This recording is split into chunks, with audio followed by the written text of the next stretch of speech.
Okay, let's start without wasting time. Start करते हैं अपने लोग एनालिसिस निफ्टी और बैंक निफ्टी की। एक्सपायरी है बैंक निफ्टी की और उसके लिए करेंगे, साथ में निफ्टी का भी देखेंगे। जो लास्ट में मोमेंटम आया है वो मोमेंटम सस्टेन करेगा नहीं करेगा, ऑप्शंस का डेटा क्या सपोर्ट कर रहा है, कल मार्केट किधर ओपन होगा और उसके बाद प्लान ऑफ एक्शन क्या होने वाला है, वो सारी चीज़ें अपने लोग देखने वाले हैं।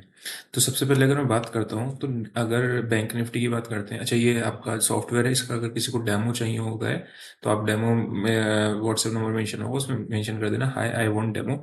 तो आपको सॉफ्टवेयर कैसे यूज होता है उसका डेमो मिल जाएगा। अभी मैं एनालिसिस को स्टार्ट करता हूँ 1 डे पे, ठीक है, 15 मिनट्स पे आते पहले, ताकि एनालिसिस पार्ट अपने को पूरा हो जाए।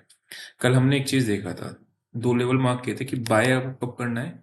एक 51,400 का या 500 का जो लेवल है उसको क्रॉस करके निकलेगा, बायर सेलर कहाँ लड़े हैं उसके पास आपको करना है। डायरेक्टली अगर वी शेप में जाता है तो मैंने आपको बताया था ये सेलर्स का एरिया है, डायरेक्टली नहीं जाना है। अगर ये आपका या तो रिटेस्ट करे ऊपर जाके या फिर आपको बिल्टअप्स करके फिर ब्रेकआउट दे। अभी क्या किया मार्केट ने, यहाँ पे ऊपर गया, वोलेटाइल था मार्केट, ऐसा नहीं था आसान मार्केट था, वोलेटाइल था। ऊपर गया सेलर्स के एरिया, तुरंत ही रिजेक्ट करके नीचे आ गया।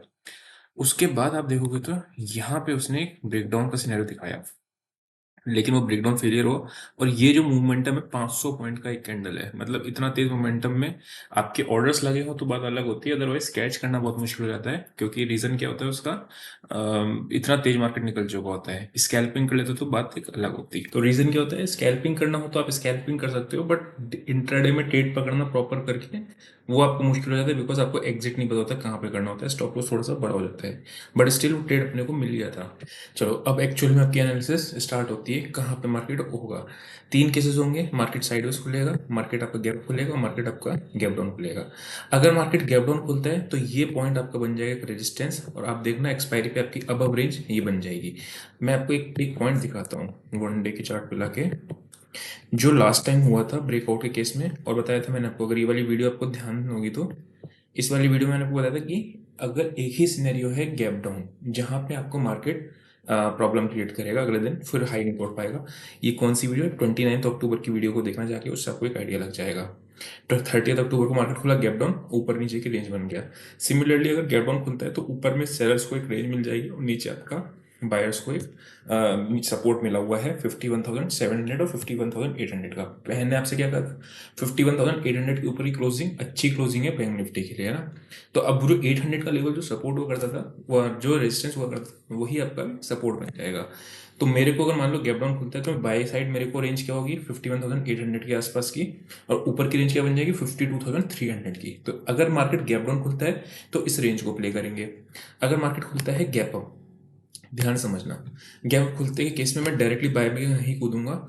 मुझे वेट करना है कि क्लोजिंग प्राइस के आसपास, यानी 52,000 के आसपास मेरे को मिल जाए बाय करने का, तब करूंगा। कौन सा केस है, गैप अप। हो सकता है गैप करके ऊपर निकल जाए, लेकिन मैं चेज नहीं करूंगा उस गैप अप को। रीजन क्या है, फॉल्स ब्रेकआउट बहुत होते हैं। अगर मार्केट खुलती है साइडवेज, साइडवेज के केस में थोड़ा सा देखना पड़ेगा, क्या ये 52,300 का लेवल 200 का लेवल टूट रहा है, ये वापस से 52,000 टूट रहा है।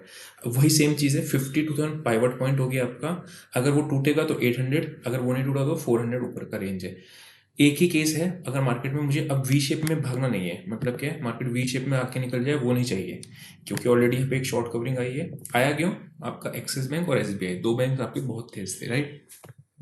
दो सेक्टर्स आज चले, मेटल्स चले थे, एनएमडीसी का अपने लोगों ने शेयर प्रीमियम वाले टेलीग्राम में दिया हुआ था, और आपका बैंक निफ्टी बैंकिंग का शेयर चला था जो पीएसयू खास कर है, साथ में एक एक्सिस बैंक। तो ये दो शेयर्स की वजह से आपका मार्केट ऊपर चला था। अभी आपको करना क्या है, सिंपल 50,400 500 का एक मेरे के लिए रेजिस्टेंस है, और 51,800 का आपका सपोर्ट है, 775 800 का आपका सपोर्ट है। अब ध्यान समझना, कल मैंने आपको बताया था कि एक बड़ी रेंज आपकी 800 की है और नीचे आपकी 52,000 की है ना। ऐसा होता है कि टूटती है नहीं टूटती है, बिल्कुल आज टूटी ना, तो वो टूटे अगर इस तरीके से, देख रहे हो आप, इस तरीके से टूटेगी, मैं बिल्कुल भी वो नहीं करूंगा।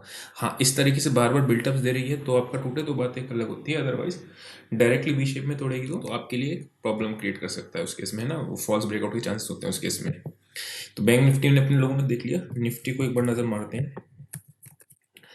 निफ्टी के अंदर, अच्छा अभी डेटा भी चल के देखेंगे ऑप्शन का किस जगह प्लेस्ड है।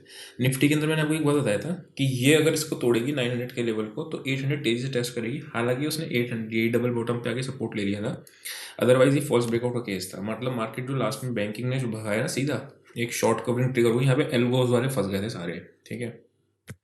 तो वो चीज़ है। अब मैंने आपको एक चीज़ और बताया था कि अगर 24,200 के आसपास नेगेटिव एक्शन दिखा तो मैं सेल करूँगा, राइट? क्यों? क्योंकि आसानी से टूटेगा नहीं ये। बट वो बिल्कुल क्लोजिंग के टाइम पे 3 बजे के बाद वहाँ गया और कंसोलिडेट किया। तो अगर मुझे इसमें करना क्या है, सिंपली मैं 179 के नीचे सेल का ट्रेड लूँगा। एसएल मेरा कितना आ जाएगा, 220 के आसपास का। टारगेट्स मेरे फाइनल टारगेट 24,000 के होंगे फाइनल, ठीक है? उससे पहले बीच में कहाँ रुकेगा कहाँ नहीं रुकेगा वो एक स्क्रीन पे ही देखना पड़ेगा। जब भी मार्केट इस तरीके से भागती है, ध्यान से समझना, उस केस में क्या होता है, ऐसे भागी है। अब इस रेजिस्टेंस सपोर्ट कहाँ है किसी को नहीं पता है, बिकॉज कहीं कंसोलिडेट ही नहीं किया है, सीधा सीधा भाग गई ना, जैसे ये गिरी, ठीक है? यहाँ गिरने के बाद रेजिस्टेंस आपको कहाँ बनेगी, सिर्फ यहीं पे थी, उससे पहले कोई रेजिस्टेंस है नहीं। ये रेजिस्टेंस आपको स्क्रीन पे ढूंढनी पड़ती है उस केस में, ठीक है? सिमिलरली मार्केट यहाँ पे भागा हुआ दिख रहा है आपको, ये भागा है। अब इसमें सपोर्ट कहाँ है, सपोर्ट तो यहीं आ रहा है, ठीक है, 24,025 पे। लेकिन बीच में हो सकता है यहाँ से लौट जाए, हो सकता है यहाँ से लौट जाए, हो सकता है यहाँ से लौट जाए, कुछ आइडिया नहीं होता। वो बिल्टअप्स देखने पड़ते हैं लाइव मार्केट के अंदर ही उस केस में, ठीक है? तो जब भी वी शेप के भागती है तो आपको वेट करना होता है उस केस में कहाँ मार्केट है, अदरवाइज सपोर्ट आपका दूर बैठता है। बाय कहाँ करते हैं, ब्रेकआउट पे, सपोर्ट के पॉजिटिव एक्शन पे। ब्रेकआउट पे मैं कल बाय के लिए प्रेफर नहीं करूंगा, सपोर्ट प्लस पॉजिटिव एक्शन देखना पड़ेगा। अब अगर आप देखोगे तो आपको बैंक निफ्टी में तो आपका रिवर्सल आ गया 1 डे की चार्ट पे, अभी नहीं आया है, ठीक है? मुझे क्लोजिंग चाहिए इसके ऊपर, 500 के ऊपर क्लोजिंग चाहिए, तब मैं मानूंगा हाँ रिवर्सल हो गया। अदरवाइज अभी भी मार्केट एक अपर रेंज में है। यहाँ पे भी आपको लग रहा होगा कि मार्केट ने रिवर्सल दे दिया, डब्ल्यू पैटर्न दिख रहा है, यहाँ से ऊपर आया, नीचे आया, फिर ब्रेकआउट दिया, फिर नीचे आया, ठीक है, उसके बाद फिर देने की कोशिश करा। तो जब क्लोजिंग इसके ऊपर मिलेगी तब समझ लेना कि बैंक निफ्टी में रिवर्सल आ चुका है। अभी क्या है, अपर रेंज पे मार्केट आ रखी है, ठीक है? कंसोलिडेशन के अपर एक बॉक्स बना हुआ है, नीचे का बॉक्स 50,650 है, ऊपर 50,500 है। इस बॉक्स में आपके 2,000 पॉइंट के रेंज में मार्केट अभी फंसा हुआ है ना। तो निफ्टी में मेरे को 2 लेवल कौन से मार्क करने हैं। अच्छा, बाय कहाँ करना है, ध्यान समझना। वापस से निफ्टी में अगर आप देखोगे तो निफ्टी का कल रिस्क रिवॉर्ड फेवरेबल होगा as compared to bank Nifty buy side में, क्योंकि निफ्टी चला नहीं है। तो निफ्टी अगर क्रॉस करता है आपका 24,250 का लेवल, इसका हाई कैंसा है 228 का लेवल क्रॉस करेगा तो फिर एक बाय का ट्रेड मिलेगा टुवर्ड्स कहाँ तक के लिए, 300। निफ्टी और बैंक निफ्टी थोड़ी सी एनालिसिस डिफरेंट है ना? क्यों डिफरेंट है, बिकॉज बैंक निफ्टी आ गई अपनी अपर रेंज पे, निफ्टी नहीं आई है। तो बैंक निफ्टी और इसकी अगर रिस्क रिवॉर्ड वाइज करूंगा बाय साइड में, तो निफ्टी का रिस्क रिवॉर्ड ज़्यादा फेवरेबल है as compared to bank Nifty buy side में। ये चीज़ ध्यान में रखना, ठीक है? चलो आगे बढ़ते हैं और एक बार ऑप्शंस का डेटा किस जगह प्लेस्ड है वो भी देखने को तैयार करते हैं, ठीक है? यहाँ पे अगर आप देखोगे तो 24,200 में सबसे ज़्यादा कॉल 6 लैक्स बैठी हैं, कोई खास नहीं है। 24,100 to 5 लाख हैं, कोई डेटा सजेस्ट कुछ नहीं कर रहा है। 8,99,000 पुट्स हैं, 7 लाख पुट्स हैं, कॉल्स हैं 7 लैक्स के आसपास की, data suggest nothing. Bank Nifty में देखते हैं, बैंक निफ्टी में 2,04,000 आपकी कॉल्स हैं, 7 लाख आपके पुट्स हैं, यानी 52,000 के नीचे ही मंदी है। लेकिन अब एक बात समझना, चार्ट और डेटा मैच नहीं कर रहा है। क्यों नहीं कर रहा है, बिकॉज चार्ट पे 52,800 सपोर्ट एरिया है, डेटा वाइज क्या कह रहा है कि 52,000 के नीचे मार्केट सेल है। तो मैं 52,000 के नीचे अगर मार्केट जाती भी है तब भी मैं रिस्क बहुत कम क्वांटिटी में सेल को प्रेफर करूंगा, ज़्यादा हाई भी क्वांटिटी नहीं करूंगी, क्योंकि 51,800 सपोर्ट कह रहा है आपका ये चार्ट, ठीक है? तो मेरे लिए अभी रेंज के लिए क्या होगा, अगर करना हो एक्सपायरी का 51,775, वही 800 के आसपास, ऊपर 50,400, ये 600 पॉइंट की रेंज एक्सपायरी को प्ले करने की कोशिश करेंगे अपने लोग। अगर ब्रेकआउट या ब्रेकडाउन आता है, डायरेक्टली नहीं कूदना है 50। देखो ब्रेकआउट कभी तो आता है, मैंने कल ही बताया था ये बात कि ब्रेकआउट कभी तो आएगा ही।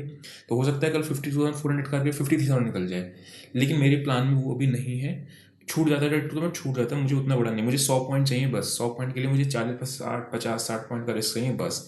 मैं नहीं भागता, मुझे अगर 100 पॉइंट मंथ में आप एक दिन में आपका प्लान कर रहे हो, इसका मतलब क्या है कि आपका पूरे मंथ में 2,000 पॉइंट 20 दिन होते हैं, राइट? 10 दिन आप प्रॉफिटेबल हो, 10 दिन आप लॉस करते हो, तो 100 पॉइंट के हिसाब से आप 1,000 पॉइंट बेनिफिट बनाते हो, और 10 दिन आप लॉस करते हो 500 पॉइंट के साथ, तो भी आप 500-600 पॉइंट के नेट प्रॉफिट में रह जाते हो, ठीक है? तो यही अप्रोच लेके चलते हैं। मुझे नहीं करना है कि बहुत ज़्यादा मैं यहाँ से इस मार्केट से 1,000 पॉइंट कमाना, नहीं। पहले मैं 90 डेज इस पैटर्न पर तो चलूँ कि आपका प्रॉफिटेबिलिटी बढ़े, उसके बाद फिर मैं आगे बढ़ूँ कि ट्रेडिंग करनी नहीं करनी है, राइट? तो सिमिलरली इसमें बैंक निफ्टी में भी हम लोग इस तरीके से ट्रेड देंगे। हमने जो स्ट्रैंगल सेल किया था उसमें अराउंड आपका 60-70 पॉइंट मिले थे, राइट? तो वही सेम पैटर्न की वजह से था, ठीक है? तो आई होप कुछ बात समझ में आई होगी। अभी के लिए इतना ही, see you in next session, till then bye bye.